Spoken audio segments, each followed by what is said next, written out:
There goes that man's jock strap.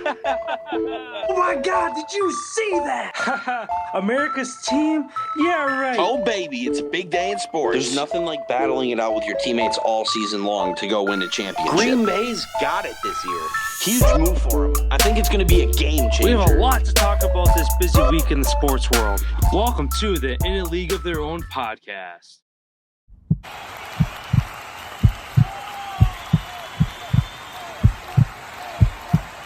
Hello, everyone, and welcome to today's NHL segment.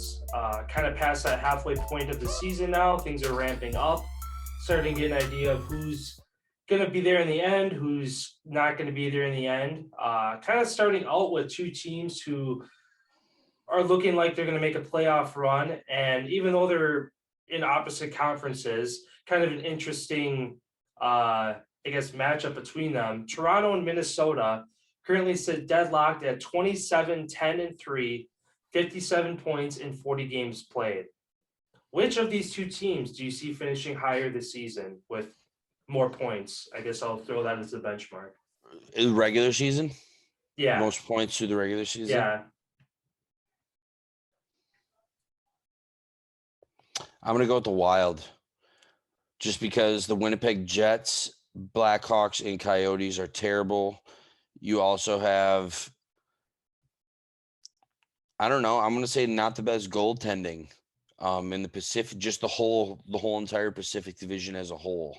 You have weaker goaltending outside of Markstrom on the Flames. But, yeah, I'm going to say the Wild for sure, just because you look on the other side of the Atlantic, you have two top-end goaltenders for both the Florida teams right now. Carolina, New York Rangers, and Penguins goaltending phenomenal. You're facing tougher teams, I feel like, where I don't know, man. Yeah, I'm just gonna stick with it. I'm gonna say the Wild. I'm gonna say Toronto. And talking about the goaltending, I think that even though the goaltending, yes, is probably better in the East, as you mentioned, Hurricanes, Rangers, Panthers, Lightning. Also into that conversation, Maple Leafs. Kind of looking head to head as far as goals allowed. Leafs, Campbell kind of at the helm there, has allowed 107 goals. Wild have allowed 13 more at 120. So I think that that's going to be the difference maker for the Leafs to win a couple more games than the Wild to give them more points is the better goaltending. Because I don't know. I mean, even in the Atlantic, yeah, in the Central, Jets, Blackhawks, Coyotes, kind of irrelevant, but also in the Atlantic, Sabres, Senators, Canadians. That all have upset top teams this year. Yeah, but they're also not overall not playing very good. So I'd rather, if I'm the Leafs, I'd rather play those three teams than like the Jets, Blackhawks, Coyotes going down the stretch. And even in the Metro, bottom of the Metro, Devils, Flyers, I guess you could say Islanders, but also they have so many less games played, so they're kind of, you don't know what's going to happen with them yet. But yeah, I'm gonna say Leafs just because, again, slightly better goaltending, I think, is going to get them a better season. Sounds good. You don't think that they're going to rest Campbell at all at some point during the year? I mean, they kind of already do, because he doesn't play every night. I'm pulling up his.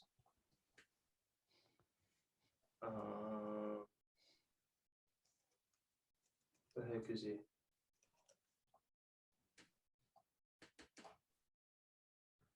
I'll just pull it up on my phone.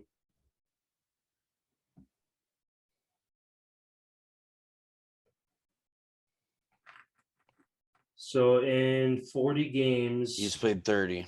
He's played 30, which I feel like is a decent amount. Like, I feel like that's more than some goaltenders, 30 games played. And you go to Minnesota and they have 26. Their leader's 26, and then their other guy has 16. The other 16. Yeah, I mean, it's obviously it's a bigger gamble because of how much they play.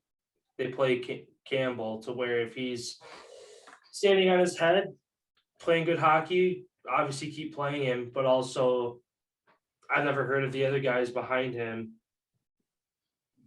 Mrazek, Wolf, Hutchinson, they've played the other combined 12 games. So they're kind of a one-man show as far as goaltending in Toronto, but I mean, for good reason. He's one of the best in the league right now. So I don't know. I think that they rest him when it like obviously during games that I shouldn't say mean less, but they don't need him as much. Against some bad goaltending teams because okay, yeah, we rest him, we give up 3 goals, but if we score 6, then we still get the win. But I don't Yeah, know. that's why I went with the Wild because they scored the same amount of games played. They have 16 more goals scored and only 13 less goals allowed. Yeah. I don't know. I guess we'll see. It's going to come down. If it were to just assimilate again for the second half, it's going to come down to a few points. Yeah. But we shall see.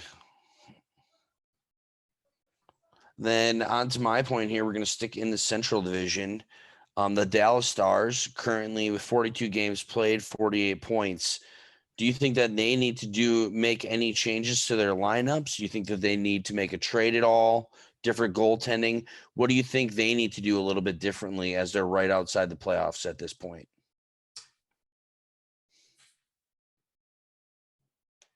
I feel like for them, as far as if they were going to get a trade, they need a better goal scorer. I mean, right now they're right there as far as there's goaltending. They got Holtby from the Capitals, the former Capital this year in the net. I mean, of the top 5 teams, they have the most goals given up, 127, but everybody else is close. 121, 120, 123, 126. So that's not really the issue. The issue is their goal scoring. They have a -1 differential, 126 scored. Blues, Wild, Predators, Avalanche, 153, 156, 140, 181. So that's where they're behind is their goal scoring. I mean, like I said, they're right there with their goaltending. I don't know. I feel like, yeah, I can't even think of who's available as a free agent right now. It's like one of the goal scorers to go after right now. But if there's an area to improve upon, I mean, yeah, if you can stop pucks, great, but you also got to return the favor and score them. So I think that that's the one area that they need to improve upon if they want to make a playoff push. Because right now they're 9 points out, but 2 games less played than the Blues, less games played than the Predators and Avalanche. So they have potential to make up some ground. But even with that ground made up, they're still a little bit back. So they're going to need to go on a good stretch here. And I mean, the teams ahead of them, Wild right now, 8-1-1 in the last 10, and Avalanche 10-0 in the last 10. So they, yeah, they need to turn it around. And like I said, it starts with their goal scoring. Yes, I'm going to disagree with you on that one. Just because looking over their past handful of games, they've put up 6, 3, 5, 5, 5, 5. So they're able to pump some goals in. I feel like they were off to a little bit slow of a start with all their injuries and with their COVID haul. They were a little bit behind as far as catching up games. Obviously, they're going through a little bit of a lull right now after they just swept their West Coast trip a little while ago. I feel like they're going through the lull of their season right now because they've just played so many games on back-to-back nights within this last 3-week stretch. Now Joe Pavelski leading their team in points. Tyler Seguin, Jamie Benn are starting to get going. They also have two younger kids who are just phenomenal in Rupe Hintz and Miro Heiskanen. They got Ryan Suter from the Wild to bring him in as a shutdown defenseman. Hence, they're only -1 as far as differential on the season. I really feel like they don't need to do anything at this point. I feel like their season is going to straighten out for them, and I feel like they jump into either that third spot or the wild card come playoff time. Joe Pavelski's having a hell of a year so far. Yeah, I mean, they have the pieces to do it. Like I said, I don't think they're at the point where they're desperate to go get somebody, but if they were, I mean, yeah, they score 6-5-5, but also against the Capitals, they get blanked. Against the Star or the Lightning, they only put up 1. But again, against Vasilevsky, one of the best goaltenders. Against the Panthers, again, they only score 1. Like I said, they only have 5 guys on their roster that have played every game all season. So it's a matter of getting healthy and getting everybody in the right spot to make their push. Yeah, because they're young kid Jason Robertson, who's one of their, I believe he's going to lead their team in points. He only has 34 games played, 8 less than Pavelski, and he's got 8 less points. And he's younger, gets a fraction less ice time, but shoots the puck a lot. I mean, yeah, the team's just been crippled. And then with what they went through last year, as far as coach getting fired for some bullshit, bringing ladies to the rink after hours. Yeah, they kind of went through it last year. And one thing that's always talked about is Jamie Benn and Tyler Seguin. Both of them being there, those are the two that kind of take the blunt of the media's attention as far as when they're not doing good, those two are getting blamed. I feel like they got this team right where they wanted to with the pieces that they picked up this offseason, stealing Michael Raffle from my Flyers. Picking up Blake Como, a couple other huge pieces that they added. I feel like this team's just about to turn it on here once they can get to full strength. Yeah. Because like you said, they have a great goaltender, Holtby and Jake Ottinger. I mean, both of them have 913 save percentages. They're both doing fairly well. So, and they do have a younger kid who hasn't played so much in Qdobin, but they have the goaltending. They have the young roster. Can they be healthy enough to do it? Because you look like the Avalanche right now, a little bit off topic. They're the top team. They just lost McKinnon. So how good are they going to be without their top player on their team? Mm-hmm. And kind of looking at the Stars' schedule, at least for the month of February, they are like perfectly set up to take control and get themselves back in the race here, playing basically their whole division for the whole month of February. Coming up, they got Predators, Jets, and then they play back-to-back Avalanche, which could be an opportunity to get some games back. And then some easier games in Blackhawks, Coyotes, Jets again, Predators again. Sabres an easier team. Yeah, so they have an opportunity to make up some games against teams under them in the division. Obviously, the Avalanche ahead of them. So long as they can take one, if they can take both of those games, that's huge. If they can take one of them, that's good. As long as they don't get blanked by the Avalanche in both of those games. Yeah, they kind of looking at their schedule coming up. They're as long as they can get healthy and get the guys on the ice that they need to. Come into February, we could see them in the top 3 if they go on a little run here. Yeah, I mean, I feel it coming. This is an up and trending team.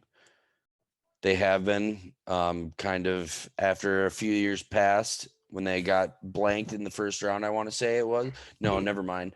I think they lost game 6 or game 7 to Vegas the year that they went to the finals. So after that year, they've kind of rebuilt. Excellent job through the draft. They picked up their vet pieces during this offseason, obviously getting Pavelski a couple of years ago and then bringing in their pieces this season. I feel like this team is poised to make a run, at least for the playoffs, if not a deep run in the playoffs. For sure. And then that is the end of our NHL segment.